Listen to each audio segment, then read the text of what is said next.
Hi, this is Duke Ralston from the Reaper's Digest. I want to thank you for listening to the show, and I wanted to ask you to buy the Reaper's Digest a cup of coffee. Just go to Ko-fi.com/tennessemacabre and send us a tip. Thank you again. Welcome to a night.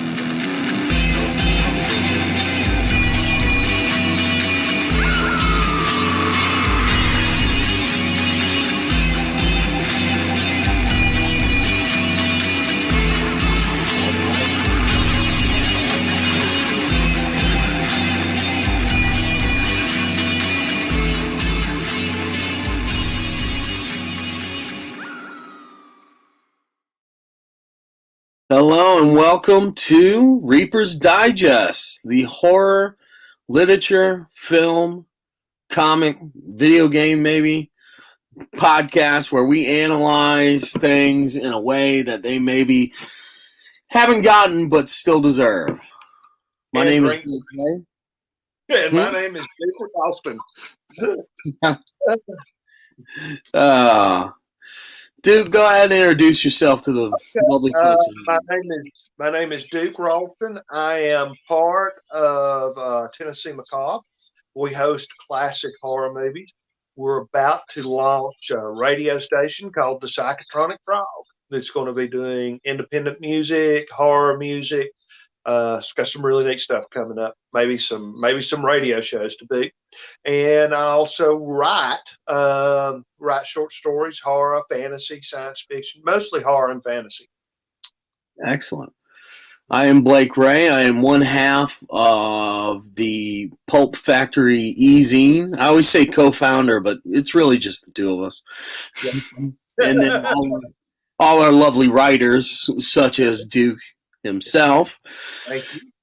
I'm one of the two lead singers of the band Blood Oaks, and I have been a horror nerd and a lit nerd my whole life. I grew up reading horror, sci-fi, fantasy, and I love it. Yep. I absolutely love it. What you drinking tonight, Duke? I am drinking Common John. And it is it's called the Crazy Dreams, and it is an American Pale Ale. American Pale Ale. I can almost talk tonight, man. Almost. American Pale Ale is not the first thing that I go for, but this is a very good one. Kind of citrusy. A little bit hoppy. It's not as hoppy as an IPA, of course, but a little bit hoppy, a little bit citrusy. Very refreshing summer beer. I got my own summer beer today. Good. What is that? Orpheus at Atlanta. I have heard of that. Never had it. I'd like to try it. Oh, it is a plum saison. It is very tart. Yep. And it is about the best beer for a nice summer night, you know? Yeah. Funny how I discovered this beer. How was that? Well, I was at a Halloween party, and I was already, let's say 2 in, you know? Yes. But I opened up this beer, or I opened up a cooler and found this beer, and my God, I was like taken aback. I took a picture of it so I could find it the next day because I knew I wasn't going to remember it. Love those late night cooler finds. Gotta love them. So what are we talking about tonight, Duke? Well, we're talking about Salem's Lot, and tonight our conversation is going to be mostly about the movie. We talked about the novel last week. Of course, we're going to be going back and forth because it's hard to talk about the movie without referencing the novel and vice versa. Yes. But the movie is how this movie was probably my first exposure to Stephen King. And I can remember it aired as a miniseries, and I don't remember what network, but it aired late September, early October. It was a Halloween movie. in 1979, and I can remember rushing home from football practice to watch this movie, and it scared the bejesus out of me. Then 40 years later, or not 40 years later, probably 35 years later, the guy that I do Tennessee Macabre with, Neil Privet, had a copy of it. Had not seen it since that initial time I viewed it in 1979. And I mentioned something about I really wanted to see this movie again. He said, "Man, I got a copy. Here it is. You can have it." And I remember thinking before I sat down to watch it, well, this was scary when I was, 12 years old in 1979. This is not going to be that scary now. Mm-hmm. Sat down and watched it. It's still scary. Scary. Yeah, it's still scary. It ain't lost a step. Yeah. It is one of the better vampire movies out there. Mm-hmm. Indeed. Yes. I'd put it up there within my top 5 vampire movies. I'm just sitting here thinking because that's that it's got to be. It's in the top 5. It's either number 1 or number 2. Mm-hmm. Lost Boys. Lost Boys is good. I like Bram Stoker's Dracula from the late 90s. That one's good. And I'm partial to that one. What? I'm partial to that one because I had a huge crush on Winona Ryder. Didn't we all? Mm-hmm. I love that one. And I like From Dusk Till Dawn. I like it. It's a good movie. I don't know if I fit it in the top 5 vampire movies, but it's a good movie. And I love the Carmilla, the series of vampire movies that Hammer did in the early 70s that was based on Carmilla. Oh, God, those are great. And we're going to have to talk about Carmilla in the movie adaptations eventually. Because that's, bar none, my favorite vampire novel. Oh, yeah. Well, far and away. Far and away. Yeah. And those movies are really, really, I love those movies. So, what are your top? What are your top 5? Gotta say, Fright Night. Fright Night's up there. That's a good one. I didn't mention that one. I didn't. Yeah. Fright Night. Near Dark. Yes, that's a good one. Near Dark. What We Do in the Shadows. Yes. Which is hilarious. Yeah. I would say this one, and then maybe 30 Days of Night. 30 Days of Night is a good one. Another good one, I never can remember the name of it, but it is based on the filming of Nosferatu. It has John Malkovich in it. Shadow of the Vampire. Shadow of a Vampire. It's really quirky and weird, and I really dig it. Yeah. A great flick. Great flick. A film, even. Mm-hmm. Yes. I don't know if Malkovich has been in too many flicks, but he's been in a lot of films. Yeah, those guys do films, yeah. Yeah. But it is a lot of fun, and like this telling, it rethinks the whole vampire story in a different way. Absolutely. Yeah, absolutely. And of course, this one, to me, is a much more rock and roll vampire story. A very kind of punk rock, in your face, of the era kind of vampire story. Yes. Because it is, it's Tobe Hooper, right? And for those of you who don't know who Tobe Hooper is, the guy directed, well, you do know him. He directed Texas Chainsaw Massacre, wrote and directed. That's his claim to fame. Although he did a lot of great movies, But before we get too far afield, let's do our basic info, The movie was also known as Salem's Lot, the movie. Mm-hmm. Salem's Lot, the miniseries, and Bloodthirst. Aired in 1979 as an adaptation of the horror novel. Yes. Directed by Tobe Hooper, starring David Soul and James Mason. So, some James Mason, he's a heavy hitter, He is a heavy hitter. Also had Bonnie Bedelia in it. Mhm. Elijah J. Cook, Yeah. or is it Elisha Cook?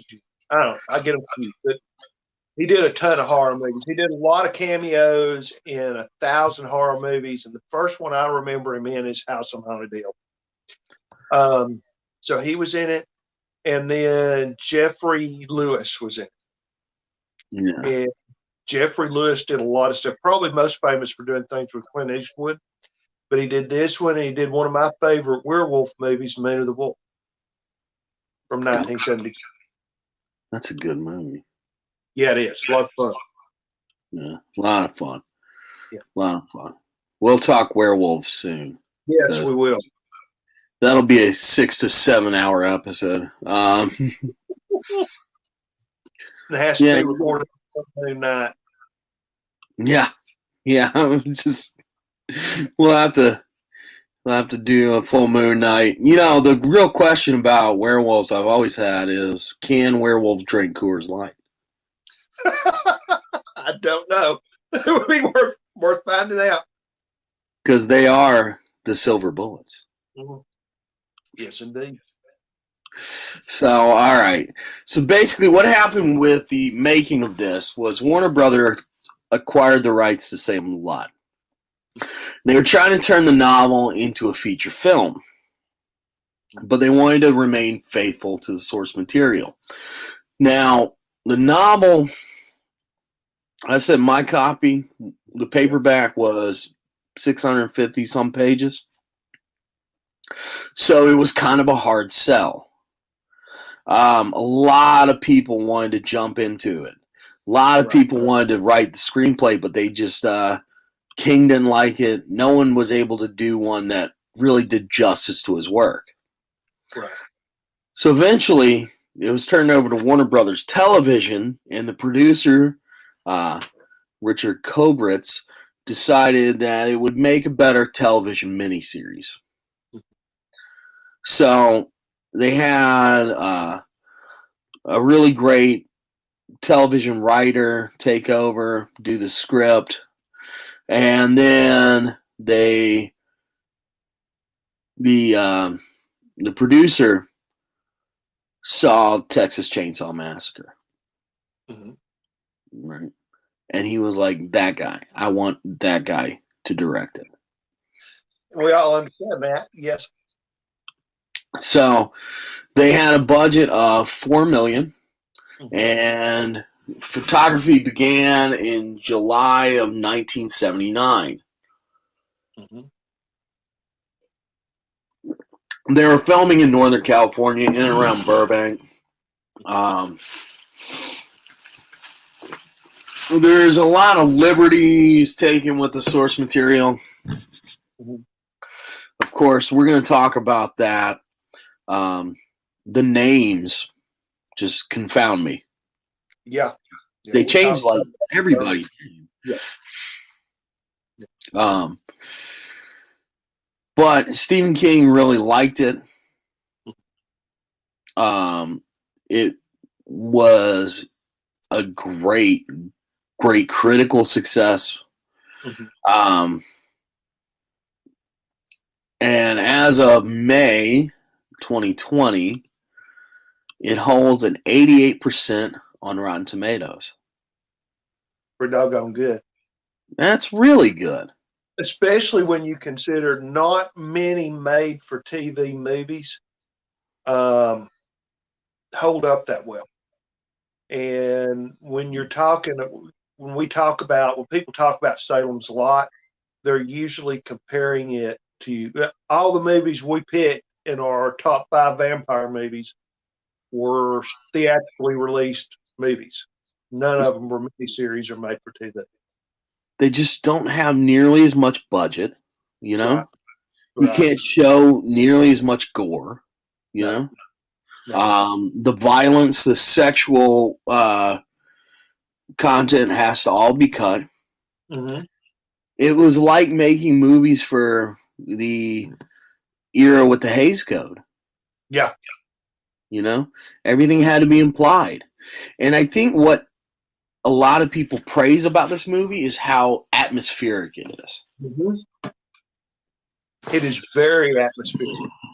Mm-hmm. And it is, here's the thing.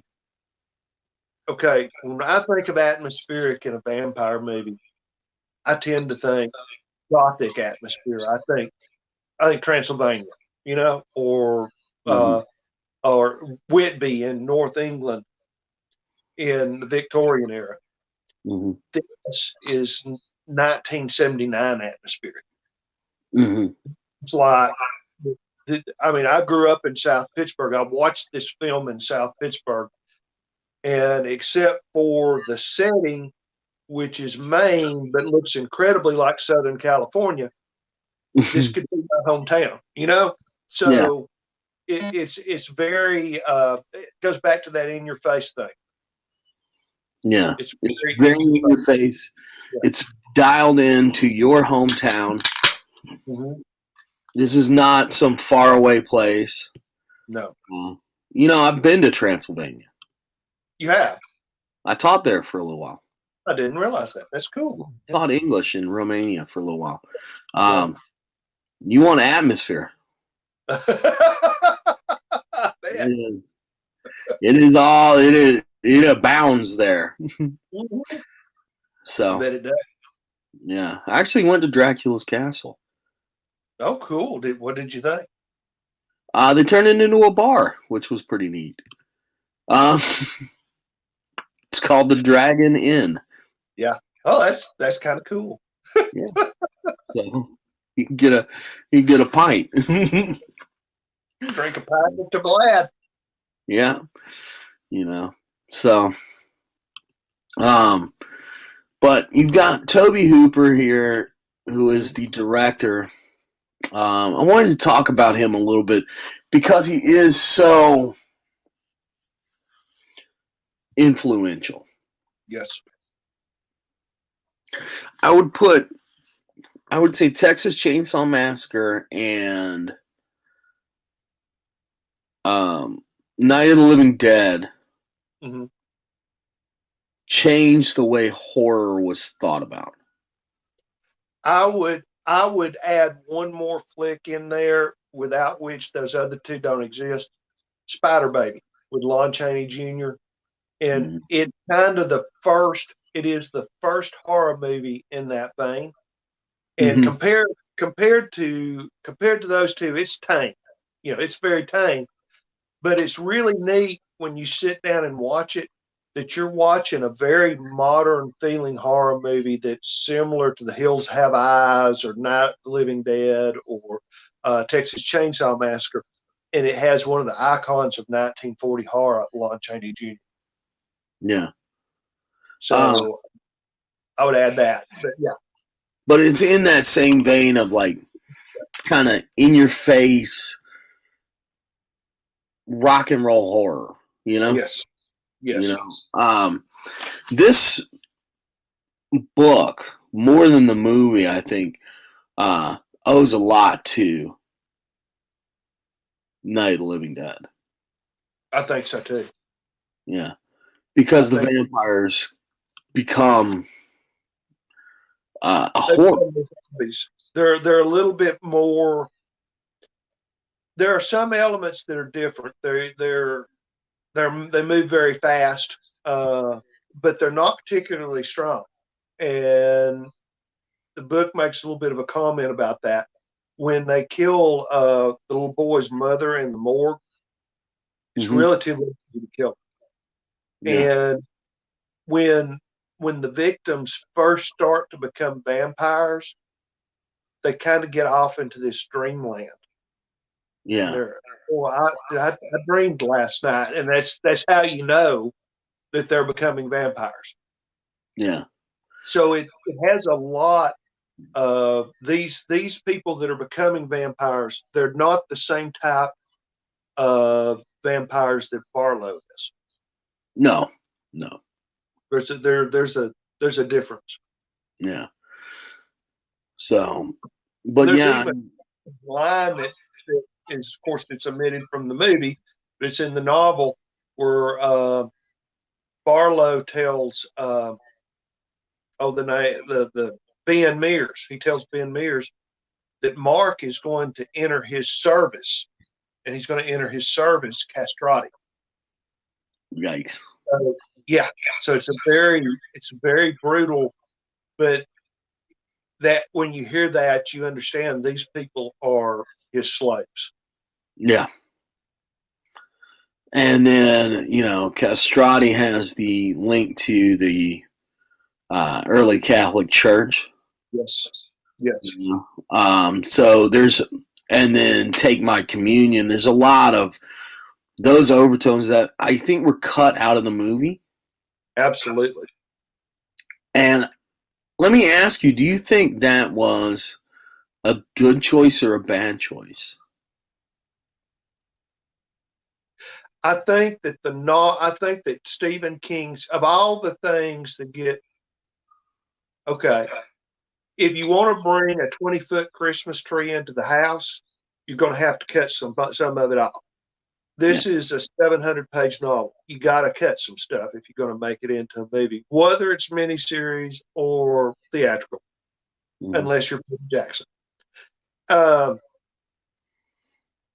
However, the one thing that they cut out of this movie that, to me, that upset me was the role of the priest and the position of the priest in the church. And I think the story does lose something for that, because you have a struggling priest who's trying to do the right thing, but the priest is ultimately defeated by the vampire. Because he has that crisis of faith. He has that crisis of faith. Yeah. But he is the one person in the story that represents organized religion. And he was defeated. I think that is, I don't know whether that, I tend to assume that when a writer puts pen to paper, he doesn't do so without thinking through what he's doing. So my thought is that is a statement that Stephen King was making about the church. And that is also my thinking as to why they cut it out. I think so. I think it was definitely a slight of the idea of organized religion. Not necessarily people of faith. No. But because organized there's a distinction made in this work. Yeah. Between the organized religion and the priest who wants to be a hero, a big time hero. And Mark, who is able to drive back the vampire with just a plastic cross. Exactly. And if you want to cross novels for comparisons, you look at I can't think of her name, but the grandmother figure in the Stand. Oh yes. So Mother Abigail. Mother Abigail. So this is, and she is, of course, she is not organized religion, but this guy is. And the 70s were not, it's hard for people that don't remember the 70s. It's even hard for me looking back on the 70s. Organized religion was not particularly popular in 1979. And, it would be very difficult to make that statement today and have it stand. But back then, it did. Well, make it into the movie.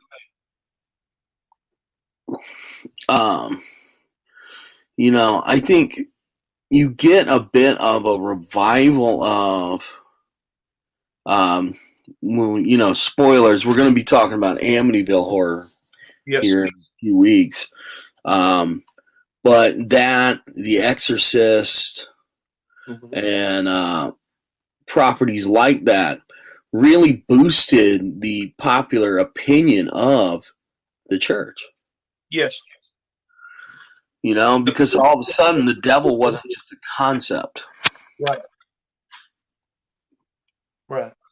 and you have a priest who is, and the priest becomes kind of a supernatural superhero. He becomes a shaman in many sense, in a modern sense, and ironically, that's what Straker refers to the priest as in the Yeah. movie.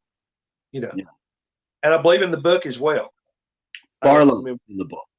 Barlow in the book, okay, but Yeah. they refer to the priest as a shaman, and you kind of get this idea from The Exorcist that is a much more shamanic thing than the real Catholic Church is overtly comfortable with. Yes, exorcisms happen, but the Catholicism is not terribly comfortable with it. And you kind of get that feel. There's several horror movies where the priest comes in and saves the day. This is different. Absolutely. It's Again, very different. It adds to that in your face kind of thing. Mhm. So, what do you think about the character of Barlow in the film? Okay. I have mixed feelings. On the one hand, that is the scariest vampire. Not well, Max Schreck in Nosferatu was the scariest vampire ever. This vampire Barlow is clearly a modern take on Max Schreck's Count Orloff, Mm-hmm. and in that way, he is the scariest vampire ever. But here's my problem in the movie. In the movie, he never talks. No, not one word. Straker does all the talking, and you kind of lose something. He becomes more animistic, animalistic. Yeah. Not he just kills, and you're not involved in his thought process.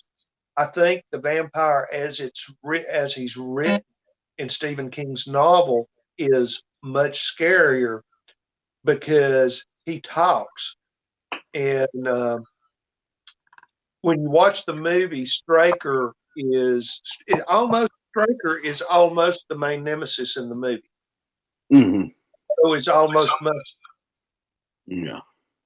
in the novel. It's quite the opposite because Straker disappoints Barlow, and Barlow eviscerates him, Yeah. Quite literally. quite literally. Yeah. So it is, in one aspect, the vampire Barlow is very scary in the movie. In another aspect, he's underplayed. They could have done more with it. I don't know why they didn't. So there's a practical moment, right? I'm looking at that mouth appliance. Yeah, I'm you can't. wondering if the actor could talk. Yeah, you may be right. Maybe absolutely right.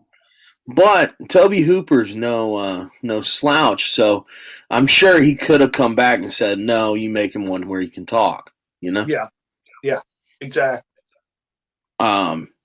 So I'm wondering if the idea, because you got to look at Toby Hooper and think about Texas Chainsaw Massacre 2, which is one of my top 5 films of all time. He's very much about the force of nature killer. Yeah, And in this, you have taken Barlow from, like the I'm trying to think of a good. He goes from being Lex Luthor to being more of the shark from Jaws. yes, exactly. He goes from being, the calculated, leaving notes, blah blah blah, to being completely animal. Yeah. My question is, am I scared of an animal? Mm-hmm. I mean, practically, yes. Mm-hmm. I don't want to be in a tiger cage. Right.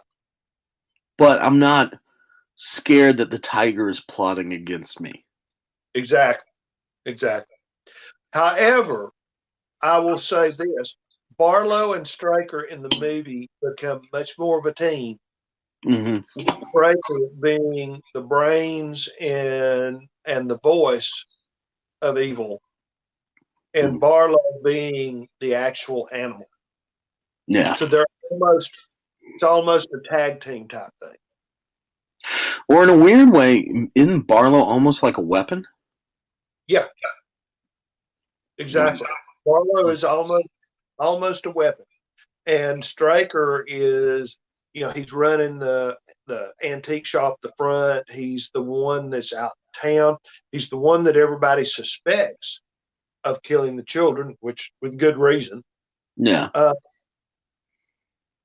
He is very much the face in front of everybody, and Straker is very defined, Mm-hmm. very very refined, very proper, very British, very quiet. But he's Yeah. deadly. And that end scene where Straker is coming down the staircase, Mm-hmm. Ben Meeks unloads that pistol in him and he keeps coming. Yeah. That to me is a more threatening scene. It's almost anticlimactic when they stake Barlow. The only thing that makes that scene scary is that you look behind Mark and you see the other vampires coming up out of the cellar. Yeah. Which was effective. Oh my Lord. Better than X-Lax, man. I Oh, mean, yeah. the time I seen that, it scared the living daylights out of me. And then I forgot about it because that was 1979, and I watched the movie again, and it got me all over again. And I instantly, I was 12 years old again. Yeah. It was really, really effective. And it kind of, what it does for me, we're used to placing our emphasis when you watch Dracula. Mm-hmm.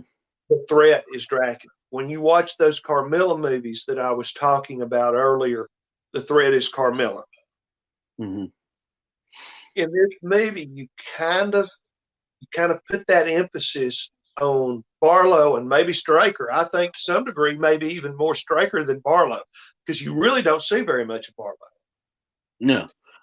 But when they have killed Straker and they're in the process of killing Barlow, and you see the horde of vampires coming out of the basement, Mm-hmm.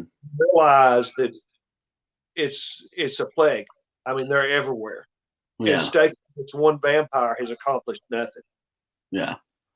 You know. It makes me wonder what Straker's motivation is. Mm-hmm. They never say. They never say, because in the book it's implied that Barlow will turn him into like also like a king vampire. Yeah. But There's one point in the movie where David Soul is talking. The doctor and David Soul are riding in the car. They've just killed. They've just been to the mortuary and they've killed the child's mother. I can't think of their name. What was their last name? That was, it wasn't Sawyer. No, No, it the was. little boy that dies first. Do what? The little boy that dies Oh, first. Glick. Glick. Okay. So they just staked his mama, or just killed his mama. They didn't stake her. And the doctor finally believes Ben, and they're driving back. And one of the coolest lines ever, he says, "Man, I just talked to a friend of mine in San Francisco who's really turned on to the occult." And to me, that was the last gasp of 1968, because that's kind of a 60s terminology. But anyhow, Yeah. and they're talking about the reasons what needs to be done and the reasons this may be going on. And he said, and the doctor says, "Why did they come here?" And he said, "I don't know, man. Maybe it's the inbreeding. Maybe it's some kind of rarefied blood." Yeah. Vampire So movies always have those great lines. yeah, yeah. So it's almost like they're in the movie. I think the book does a little better job of explaining it, but in the movie, it's like he's found this. It's like the best microbrewery in the world, and he's going there. That's at least that's the feeling it gives you. Yeah. Well, I wonder if the building of the town, which I have a friend that he's a writer friend of mine, and I was talking to him about this film, right? He had also watched it recently, and he said, it's like you stitched two movies together and nothing good happened in the first one. I love that. So, because it is building the town and building that atmosphere. Yeah. And the town, even in the movie, and they cut out a lot. They cut out a lot of the seediness. You get a feel for Crockett. Mm-hmm. But Crockett is almost more of a pathetic character than he is in the book, because in the book, Crockett is milking a lot of money out of the system. But you get the feel that he's a shyster, Mm-hmm. And of course, Boom Boom Bonnie and Crockett are having an affair, and they in the movie, and they make that central. But you don't get as much of the sin as you do in the book, but you get some feel for it. And you know that the town's kind of seedy in a small town way. I wonder if they could have built more on that. There was recently a remake. Yes. Yeah, have you seen it? I have. Any good? It's very good. No. It's very good. I was afraid of that. I'll put it to you this way. Salem's Lot, 1979, is one of my favorite movies ever. I watched the Salem's Lot with Rob Lowe in it. Mm-hmm. And I had a hard time following it and keeping up with what was going on. Really? It just didn't make a whole lot of sense to me. I did not think it was a very good movie. See, I haven't seen it. I'm wary of remakes. Yeah. This is not a good one. I actually tried to find it somewhere to watch it before we did this, because I thought, it's a remake. I know it sucks, I think, but it's worth rewatching. Maybe it caught me on a bad day or something. Yeah. And I couldn't find a copy of it to watch that was available anywhere. Really? Which tells you something. Yeah. I mean, if you can't even get it on Prime, it's bad. Yeah. So, I mean, I think the vampire genre, and let's, open up a little bit. I think the vampire genre film has a lot to say, because the vampire is a very human monster. Yes. And this is a different take on it. That idea of them or Barlow as this completely alien thing. Mm-hmm. And I'm not sure what that means to me, or what that means to the general culture. I think it adds a lot to the discussion, though. I do too, because here is the classic vampire story. The vampire, and I believe horror, true horror, has a lot to say about society. It has more to say about society than a lot of your classic novels, because horror speaks to the subconscious. And the Dracula style vampire movie is about sexual predators. Dracula is a sexual predator. Carmilla is a sexual predator. Mm-hmm. What we have here, but those are always isolated sexual predators. When you look at the book, Stephen King spends a lot of the first 300 or 400 pages exposing the sexual peccadillos, or the peccadillos of most of the people in the town. And most of those peccadillos are sexual. Mm-hmm. Where Barlow comes and turns the town full of sexual predators into actual sexual predators. Mm. That's interesting. Because I would say that like the two sides of the coin are the vampire and the werewolf, right? Mm-hmm. Mm-hmm. Sex and violence. Yes. Because the werewolf is not a sexy monster. No. Not unless you're watching The Howling. Well, yeah. Yeah. There's a lot of weird sex in that movie. Yes, I love it. It's strange. Mm-hmm. It's definitely its own creature. But so sex and violence, werewolves and vampires. But the creation of this force of nature vampire sort of implies a rolling together of the two.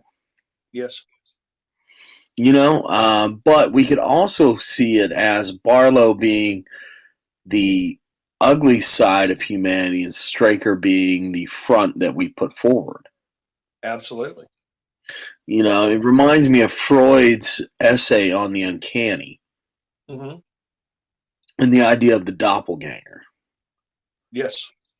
We Literally put, a Jekyll Hyde. yeah, Jekyll Hyde, yes. Good and evil, the person we put forth. This has been a central concern of horror for a very long time. Absolutely. And I think horror, like you said, says a lot about society in general because it's speaking to the subconscious. It's speaking to the fears. We split the atom and all of a sudden you've got movies like Them and Godzilla and the giant bug movies and those are incredibly important statements about the state of the world in the 1950s. Just as Night of the Living Dead was one of the most important statements about life in 1968. absolutely. And the prevalence of the shambling viral zombie as opposed to the Haitian voodoo zombie, and how important it has been in our society in the past 15, 20 years says a lot about our society. Mm-hmm.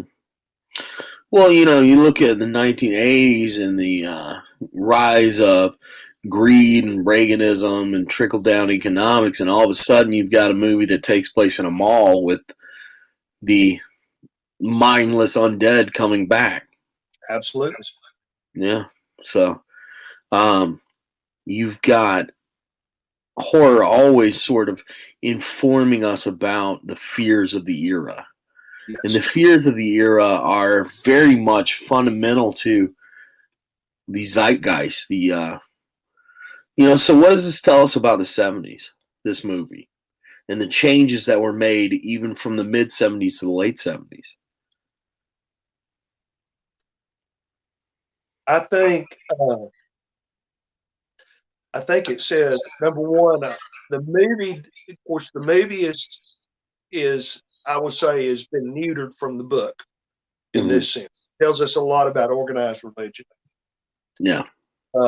It also tells us a lot, and this is something in the early 60s, late 60s, early 70s, the image you get of small town America is Mayberry. Yeah. Stephen King has an entirely different image of small town America. A post Watergate. A post Watergate is exactly. Post Watergate, post J. Edgar Hoover, post a lot of things. And, Stephen King is slapping you upside the head saying, folks, Mayberry only exists on the TV set. Yeah. Then there is the whole vampirism becomes a disease in Stephen King, very much like zombieism, or in Salem's Lot, very much like zombieism becomes, it's kind of an unexplained phenomena in Night of the Living Dead, but radiation from outer space, Yeah. hordes and hordes of dead. Stephen King tried to do to vampires what Light of the Living Dead did to zombies. Ultimately, do you think it was successful? In that respect, no. There have been some movies in a similar vein, but most vampire movies tend to. I think we're a lot more comfortable with one or two vampires, even though it's not realistic. But that tends to be what you see, and even a little bit more disconcerting in the past 20 years, what we've seen is vampires as lovable, so creatures. Yeah. And I'm not sure what that says about our society, and I'm not sure I like that. Not to be judgy or anything. I think a vampire is a necessity. Yeah. I think I get the allure, right? Especially to a younger audience that has sort of been impacted by a youth-oriented culture. Yeah. Because the vampire is forever young in those. You know, you don't see the Nosferatu. No. In these Vampire Diaries, Twilight, whatever we're talking about. They are these forever young, forever attractive vampires. Mm-hmm. So I get that. I think what it's saying is that we become so very youth oriented. Yeah. You know, I'll give you an example from my own life. You know, and I'm not that old. You know, but you know, I mean, full disclosure, I'm in my mid-30s. But people look at me and say, "Aren't you a little old to be in a band?" Oh Lord. I'm like, "No, I just finally figured out how to play the guitar well." They need to talk with Keith Richards. Right? Somebody needs to. But you know, that whole idea of "Aren't you a little old to be in a band?" I'm like, you know, I'm in my mid-30s. I'm still hanging out. But you know, because I haven't had exactly the same experience, but I've had some negative experiences that come off of Tennessee Macabre and what I do. And I think that goes back to the whole zombie thing that you see and why the zombie is prevalent in modern culture. Because by doing these things, we're not zombies. We're not, going to the cubicle world 8 hours a day and coming home watching. Yeah. And I think the reason that you have movies or shows like The Living Dead. Is it The Living Dead? What's the show that's filmed in Atlanta? Oh, The Walking Dead. Walking Dead. Yeah.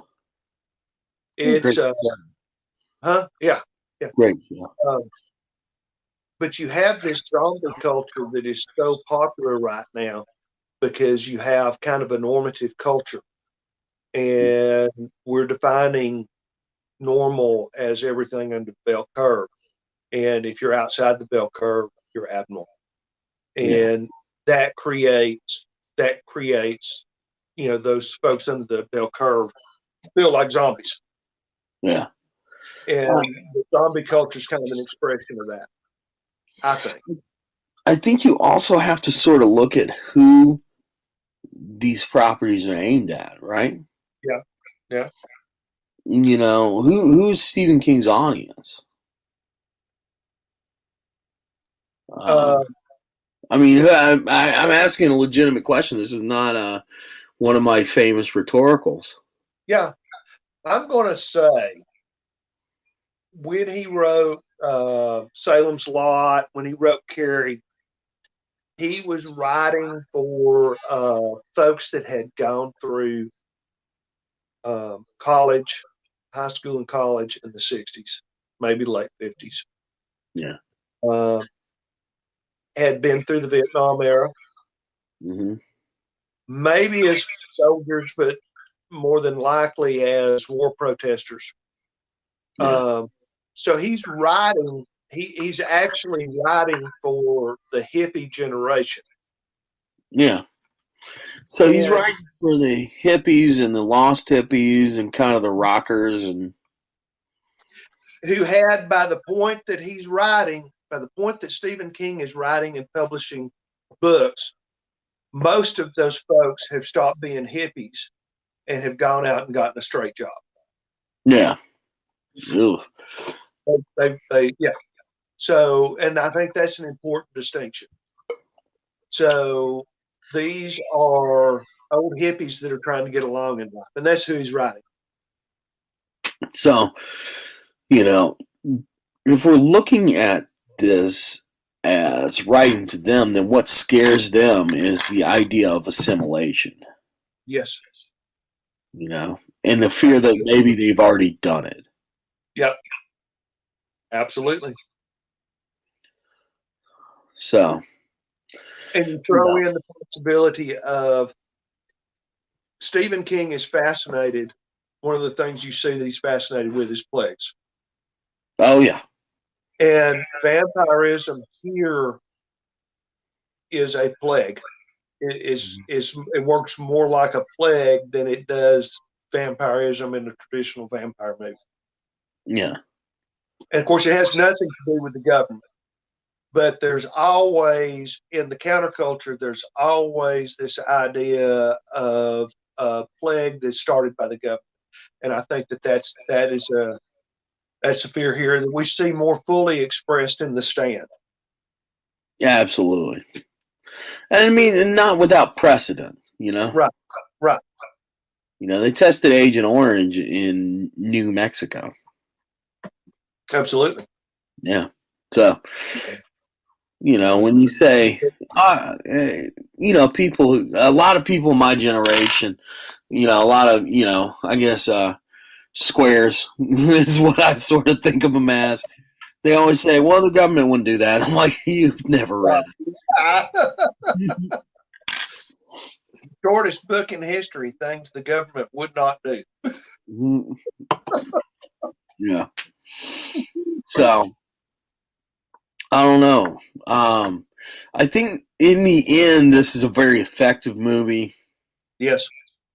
I think that Tobe Hooper really takes a step outside his wheelhouse. Yes.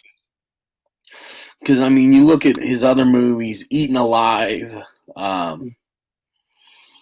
Texas Chainsaw Massacre, The Toolbox Murders, those kind of movies. This is a different animal. It is a different animal. But I think Tobe Hooper makes it a different animal from any of the movies we mentioned, other movies we mentioned in our top 5. Absolutely. You'll notice any other popular vampire movie. This is different. Oh, yeah. It's much more in your face. Mm-hmm. And it seems weird to say in your face, but when you see that vampire eating children, yeah, getting one over on the hero, that moment that, a lot has been said about that scene where the little boy is floating outside of Danny Glick's room, right? Right. I think the real chilling moment is the priest facing down Straker, not Barlow, Straker. Yes. And Straker saying, "Throw away your cross, shaman." Yeah. That's a moment. That's a serious moment. Yeah. Because you get the priest is reduced. That line reduces the priest to something, a level that he doesn't commonly see in our society. Mm-hmm. Also is kind of the second in the team dealing with the priest. Yeah. And he challenges him, if he has faith, to throw down the cross. And in the end, Barlow lets the boy go, and the priest does not throw down the cross, and it doesn't do him a bit of good. Nope. Not one bit. So he's not a man of his word. And there's that moment where he says, your faith versus his faith. Mm-hmm. Yes. That's and for you got two comparisons here.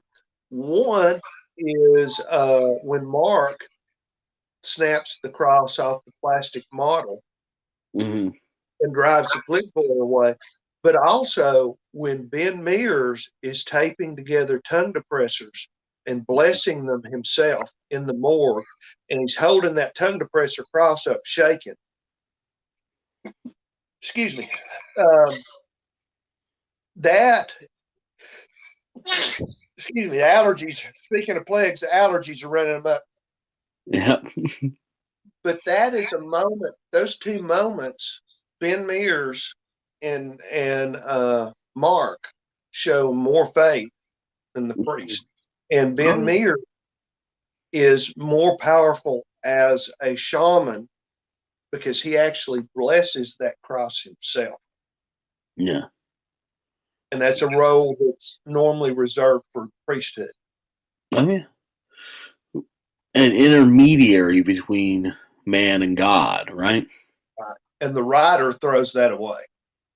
Absolutely. Which I think is interesting. Uh-huh. It definitely comes from that post Watergate, post faith in order. Yep. Organized institutions. Yeah.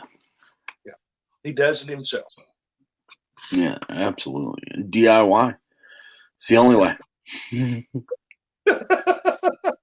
the only way. He's the minor threat of the Discord records of priests. There is a real striking scene, and I just happened to think about this, where Susan and Ben are talking with the priest.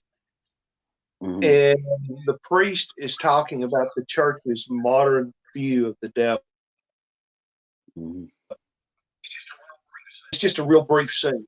But the priest basically is saying that he doesn't believe in the devil. Yeah. You know. Until he faces him. Yeah. Yeah, exactly. Yeah. So, well, Duke, it's been about an hour, brother. It has. The time flies quickly, doesn't it? It does. The dead travel fast, to quote Dracula. Yes. We can't get away from Bram Stoker, can we? No. And it's like, at this point, I'm wondering if I even want to, Obviously, we don't. That is funny, that one movie that turned 90 years old on Valentine's Day. And I say the movie because that's how we could all say it was the novel, but 99.9% of the public is familiar with Bela Lugosi's Dracula and has never read the novel. That one movie 90 years ago changed everything. Oh, yeah. It still is.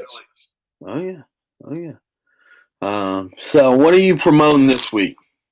Well, of course, I'm promoting Tennessee Macabre. You can tune in Tennessee Macabre on Saturday nights. You can find us at 10 Central Time, 11 Eastern on ITV Chattanooga. We may be on ECN TV on the internet this week. It's Streams TV, ECN 01. The gentleman that runs that has pneumonia, and he said he wasn't, I don't know how he said something about programming.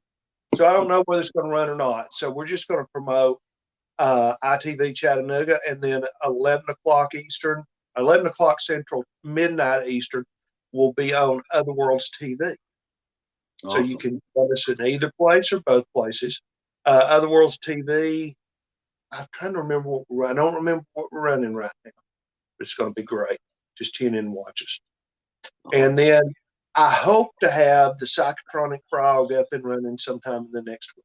So look for that. Excellent. Well, I'm always promoting Pulp Factory Easy. Yes, indeed. We are starting to open up. We are, of course, always running our monthly contest. Right. So if you go on our Facebook page, you can find the prompt art. Mm-hmm. You can respond to the prompt art. You can read Duke's sprawling novella. Slowly expanding into a novel, I think. Yes, indeed. We are always taking submissions of all kinds, anything pulp. Go check out Blood Oaks on Spotify, YouTube, wherever you get your music. Music. Yeah. We've got a new single we should be releasing very soon.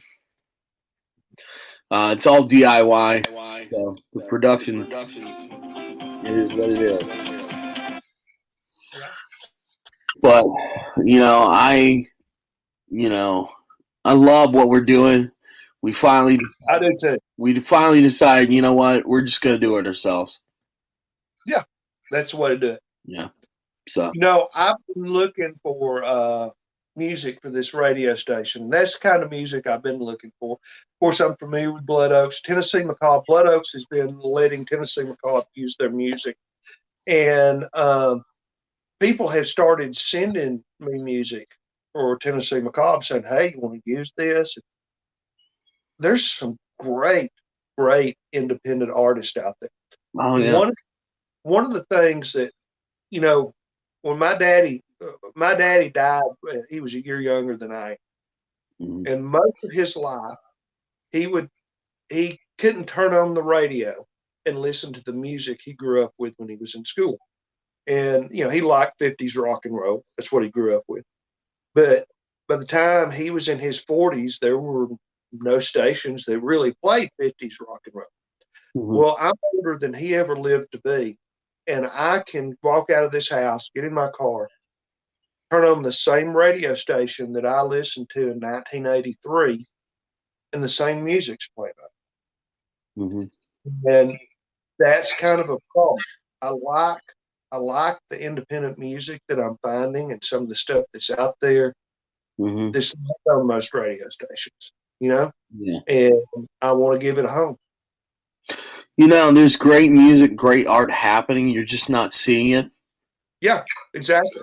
But the internet and DIY is the great democratizer. Absolutely. Absolutely.